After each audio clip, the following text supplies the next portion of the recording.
So it's Mike from the Gravel Loop here with Jen Kun, who set up this amazing event, the OG Classique. I think it's first instance. It is, yeah. Jen, what would you like the audience to know about this for not only this race, but the future events? So this event came as a result of me doing the Paris Dancaster race last year as my first time really doing any World Series race, which I qualified for the Worlds in my age group. Congratulations. So went there, raced in the Netherlands, came 9th in my age group in the Netherlands, and I thought, you know what, we can do this here for other people. Like, it's great for age group people. So I partnered with Alex Gaboury, who's the general manager here at Vorlage. Awesome. And so Vorlage is our venue, and we've been racing behind the bus for the whole year because we missed all of the cutoffs and that sort of thing. But everybody was supportive. You did great. Tourism Outaouais was amazing, helping us out, and we got some great sponsors. So yeah, it's been a good event, and we're getting good vibes. Fantastic. Yeah. I mean, as a rider in the course, I thought it was very well organized. I thought there was a lot of good sections that broke up the climbs. The road sections were fantastic. They were a bit of a relief to some of us, but the gravel was fantastic. The course was amazing. You did amazing with all of the weather changes that occurred yesterday. There was quite a bit of rain. Support stations I thought was fantastic. So for the 122, there were 3 support stations where there was gels and fluids and all that stuff was fantastic. The other courses all were supported as well. Can you just tell the audience how many other versions there were, just in case not everybody wants to do 123 kilometers? So the 122.2 was the UCI qualifier for men under 60. We also offered the Pagan route, which was 80 kilometers approximately, and it was for people men over 60. So the long course was for women under 50. So there's a bit of a break in our age groups. Yeah. And then we had a recreational run, which was it was 32 kilometers. It's our local New Common Loop. You have a massive climb, and some good cross country stuff. So we offer stuff for everybody. Everybody gets to come out and learn. And what drove you about gravel, or at least I would call this kind of a gravel event, and you would probably say that. Yeah.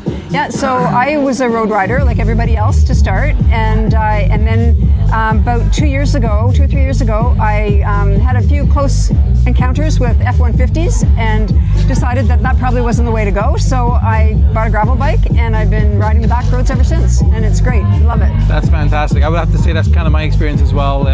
It's just so challenging on the road, and many of our cities are not designed for bikes, unfortunately. Yeah. And gravel is fantastic. You get out there, you get all the exercise, the wellness that comes with it being outdoors, and hopefully future cities will be for bicycles, actually. The Netherlands is amazing. That's right. Oh yeah, and what did you have to do to get this to be a UCI qualifier? Because I noticed, again, we love our colleagues in the Paris Dancaster, but this year they were not a UCI qualifying race. So what did you have to go through to be able to get this event qualified? The UCI will only permit 2 events per country, and we applied for it. And when we applied for it, we were going to be the only ones that were going to be running in Canada.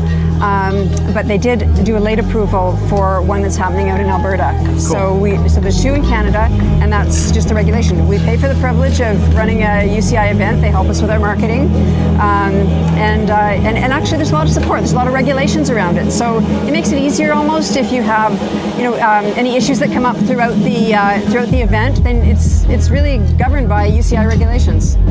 That's right, and those regulations are fairly stringent as far as just all the safety, support, and all this stuff. I also want to say that I thought it was very well done as far as, I think it's the only race that I've been in the Ontario, Quebec area where even emergency lines, things like that was very clear, because that's been a big thing in the US. There's been some races where people get hurt on the course or they can't find emergency help, or even the filming has been an issue where cars that are providing media support or motorcycles are getting in the way, and I thought this was very well done as far as, like, if people looked at the material, they would have an emergency line to call if there was a problem. But obviously it was a fantastic event and it went really well.